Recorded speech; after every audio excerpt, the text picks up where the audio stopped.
This is a fake one-sided rivalry. We got Angel Reese taking more shots at Caitlin Clark unnecessarily. You in Indiana having a great time partying. We see all the clips. Why can't you just do your thing? Why can't you just do your thing? Do you want to witness the precise moment that Angel Reese's publicity stunt backfired? Imagine this. Thinking she's going to steal the show in Indianapolis, she launches her shoe ad in the midst of WNBA All-Star Weekend. Plastered everywhere, the issue injury to Caitlin Clark occurs. The cost of tickets drops 48%.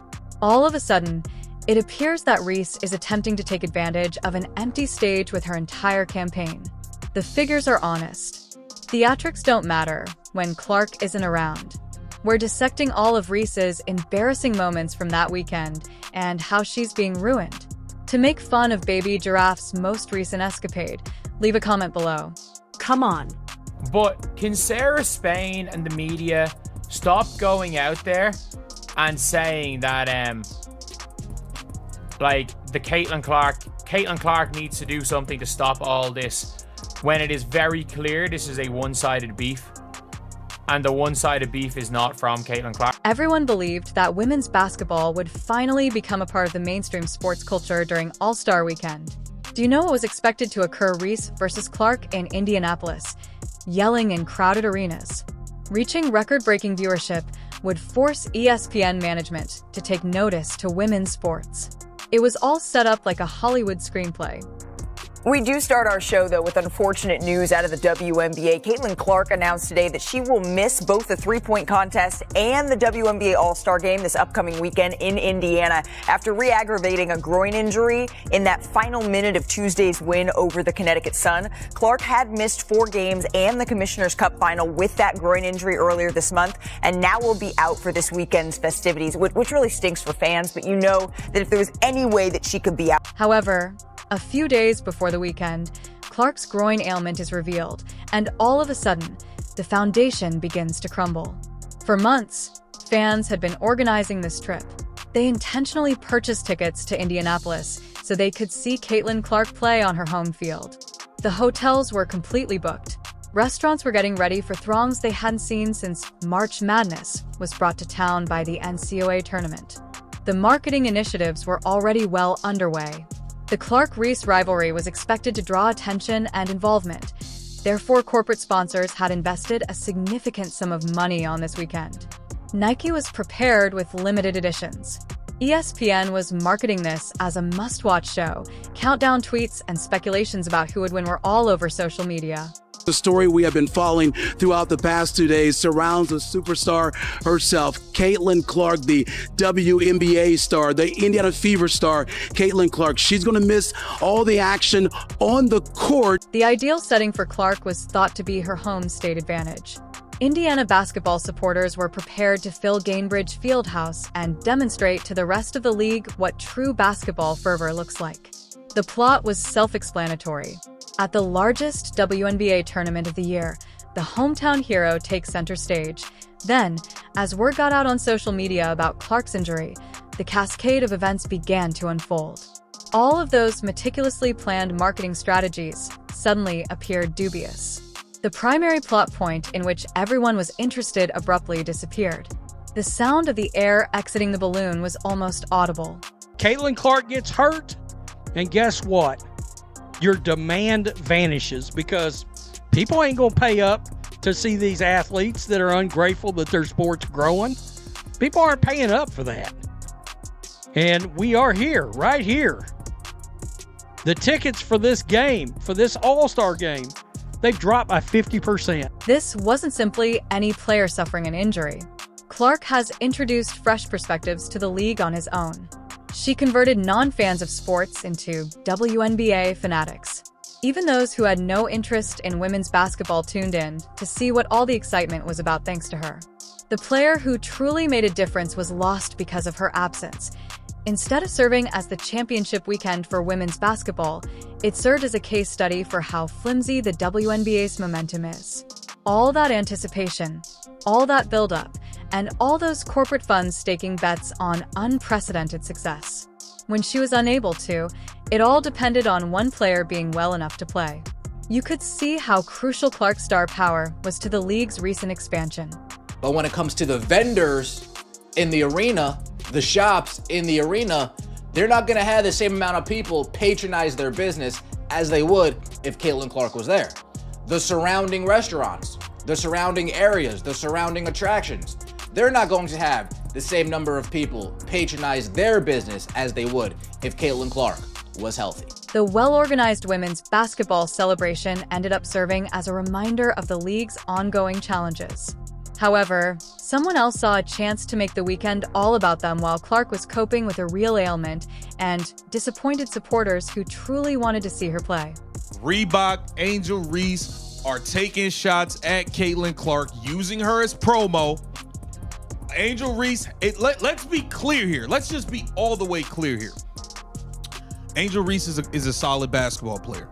Angel Reese 100% has benefited from attaching herself to Caitlin Clark at every single turn. Her podcast, the first 3 episodes, all the clips promoting was bringing up Caitlin Clark. It was bringing up Caitlin Clark in all of the promo. People wanted to know what she was going to say. She used Caitlin Clark as promo. Imagine launching your largest marketing campaign in your competitor's hometown while she is too injured to even come defend her territory. During All-Star Weekend in Indianapolis, Angel Reese achieved just that with her "I'm in your city" promotion. In Caitlin Clark's backyard, she launched her Reebok trademark shoe campaign with billboards, social media posts, and messages that shouted territorial takeover. Angel Reese, I'm in your city. Walk in your trap, take over your trap. Post it on Instagram. There's about 15 fans there and Reebok put up a board. You would expect Reebok to put up a board. Let's never forget that when let's never forget the gigantic Caitlin Clark Nike billboard in Chicago.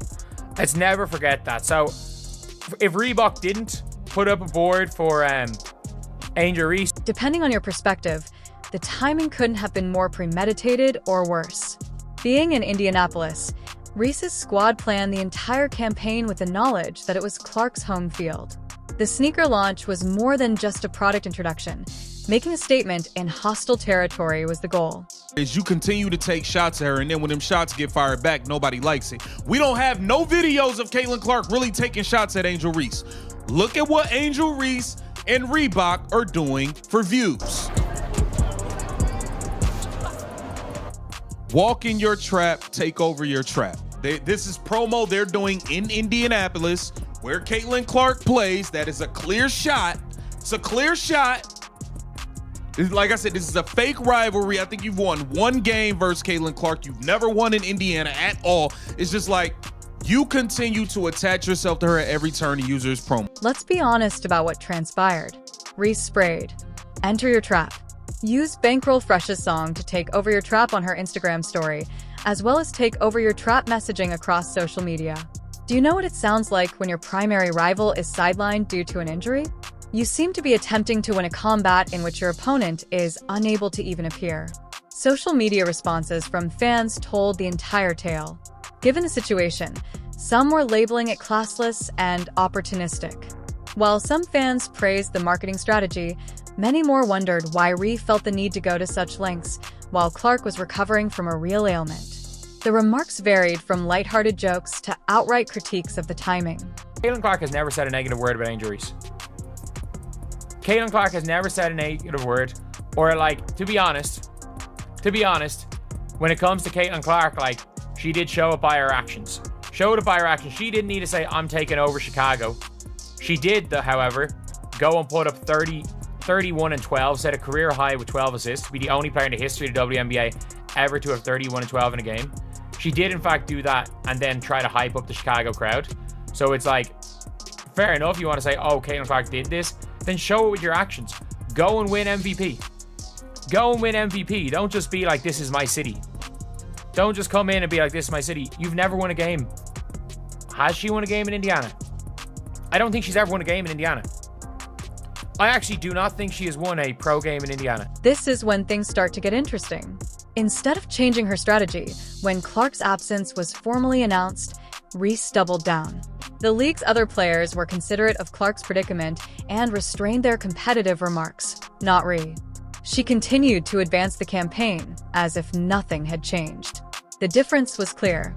Ree was out there attempting to make it all about her feud with someone who couldn't even defend herself on the court, while the other All-Stars concentrated on enjoying the weekend and the league's expansion. According to one video study, Reese's crew was quite skilled at marketing and created the campaign to spark discussion, even if it was a bad one. Now with Reebok she's using, this is nonstop. She has attached herself to Caitlin Clark at every single turn, and she has benefited. Let's be clear here. Yes, she does receive backlash. She does receive negativity, but she has benefited greatly. She has made millions of dollars off of attaching herself to Caitlin Clark and using her to make her brand bigger. What could have been a daring marketing ploy instead came off as an attempt to win a game in which your opponent was unable to even put on a suit. You're discussing occupying someone's city while they're unable to participate due to an injury. Competition isn't what that is. That is opportunism masquerading as assurance. The entire campaign emphasized what one expert described as an entirely one-sided contest. While Clark dealt with real basketball issues, Ree was out there punching the air. However, the actual evidence of how severely this backfired was presented in the form of hard, cold statistics. This is absolutely a one-sided rivalry. And we've got to say it like it is. Like, we can't say Caitlin needs to do this, Caitlin needs to do that. Let's be real. The only reason this is still a rivalry is because the other side of the rivalry won't stop it. And by the way, it is extremely beneficial for Angel Reese to be in this rivalry. Are you curious about Caitlin Clark's exact value to the WNBA? A look at what transpired when she was unable to play. The entire story is revealed by the ticket price decrease from $121 to $64. When word of her injury spread, there was a 48% decline that occurred practically overnight. IT was more than a little dip. The market was screaming that the product would be worth almost half as much without Clark. Prior to Clark's injury, the average purchase price for the All-Star game was $262, making it the most costly in league history. According to TickPick data, the record-breaking demand vanished more quickly than Angel Reese's reputation. The ticket prices. The demand fell off a cliff. And it's not just the on-court product that suffers without number 22, Caitlin Clark. The entire weekend's economic opportunities have felt the fallout.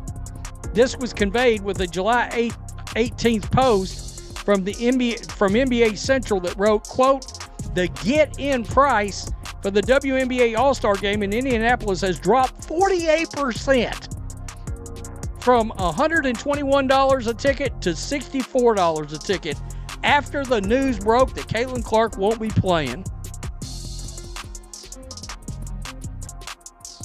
I mean, the tickets lost 50% of its value. These numbers are confirmed by TickPick's website, currently having the All-Star Game's get-in price at $64. In a July 16th article from Front Office Sports, which was posted before Clark announced she'd be sitting out, was $121. Are you aware of the implications for other marquee matches in ways the WNBA has never witnessed before? Clark's presence increases demand everywhere. Resale prices for Fever Road games fell 47% for a Washington game and 71% for a Chicago game after she missed regular season games in late May because of a quad issue. That is not the typical impact of an athlete. Superstar economics is that. TV networks and corporate sponsors were forced to quickly modify their coverage strategies and expectations. WNBA Experience's event packages have already sold out. Within hours of seat releases, the venue was completely sold out. When the major draw failed to materialize, all of that preparation and money appeared to be in vain. From $121 all the way down to just $64 after news broke that Caitlin Clark won't be playing. These are people saying, I'm done. I don't want to watch. Caitlin Clark's not. I bought tickets solely to watch Caitlin Clark in the All-Star game. I made accommodations solely to get to Indiana to watch Caitlin Clark in the All-Star game. She is injured. I have no interest in that anymore. People are selling their tickets so much so they just want off of them. 121, okay. You want it for 100? Oh no, okay. I guess I gotta lower it to 80. Oh, you don't want to buy it for 80? Okay, I guess I'll lower it to 70. You don't want to buy it to 70? I guess I'll lower it to $64. The WNBA is paying attention to these trends, and they're seeing firsthand what Caitlin Clark is worth to this league. In Indianapolis, the ripple effect had an impact on hotel reservations, concession earnings, and merchandise sales. Businesses in the area relied on Clark to attract thousands of fans to the city. Restaurants got ready for the largest crowds since March Madness. Hotels made reservations in anticipation of a surge in basketball tourism. The impact of Clark's absence extended beyond ticket sales. It harmed the event's whole economic environment. This highlights the league's reliance on a single individual, which has advantages and disadvantages. Clark is a transcendent star who generates previously unheard-of levels of attention and income. However, the entire foundation begins to sway when one star goes out. This is the only way that a current WNBA player moves the needle. Really unfortunate that Caitlin Clark missed it. The crowd would have been exploding. The crowd would have been exploding. The arena would have been exploding. Oh man, a big miss as far as the WNBA is concerned. Let's be honest about the evidence these figures provided. Although everyone believed Clark wasn't simply another celebrity, the 48% decrease in ticket prices confirmed it. At the moment, she is the show. Her presence was the focal point of the WNBA's entire All-Star weekend, and fans practically valued the experience half as much without her. The market is honest.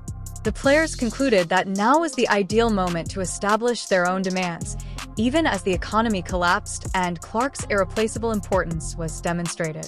Demanding more money while your biggest draw is hurt and ticket costs are skyrocketing is the epitome of read the room.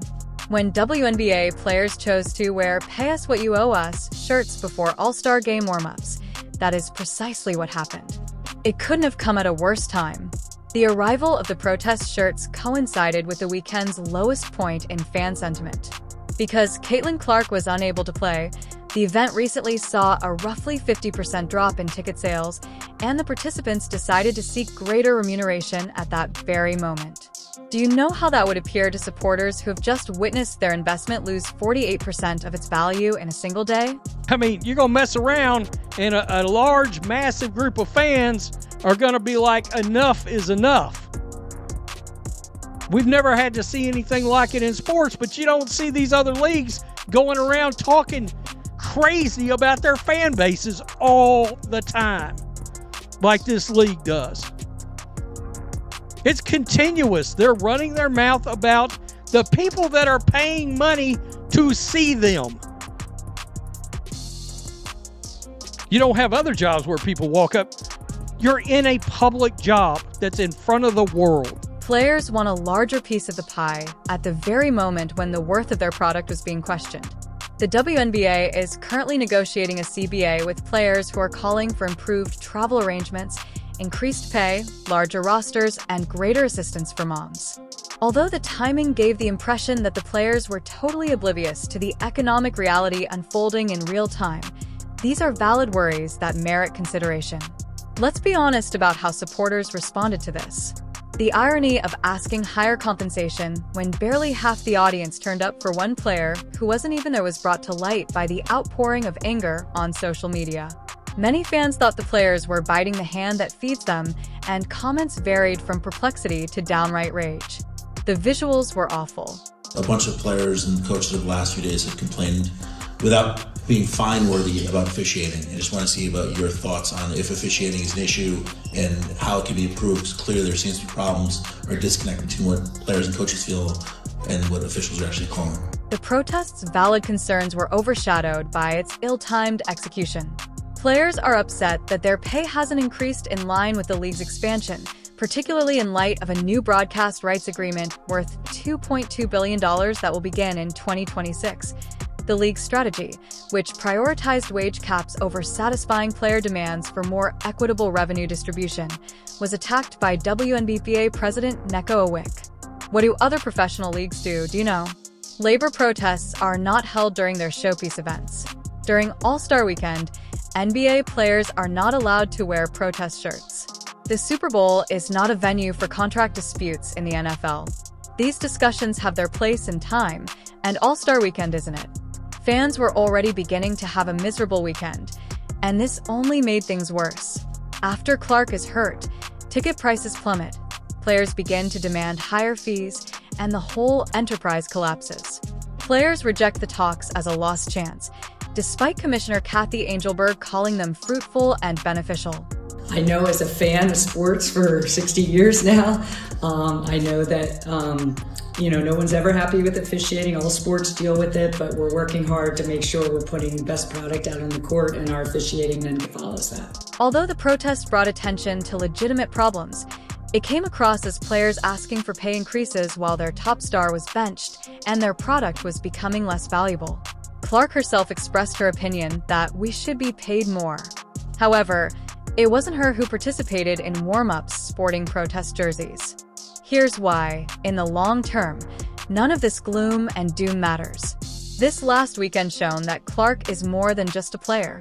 She is the cornerstone around which the league's expansion is based. The cost of tickets drops by 48% when she falls. The WNBA sets attendance records and receives unprecedented public exposure when she is healthy. In Indianapolis, Angel Reese is free to start any shoe marketing she desires. She can pretend to be taking over by plastering "I'm in your city" billboards everywhere. But what do you know? Her marketing gimmicks are inconsequential to the stats. Fans lost interest and stayed at home, so Reese was essentially shadowboxing in an empty gym without Clark to truly compete against. This loss will only strengthen Clark's comeback and increase the allure of the Fever's 2025 championship run. Leave a comment below to make fun of Reese's most recent antics, Baby Giraffe. To ensure that you never miss anything, like, subscribe, and enable all notifications.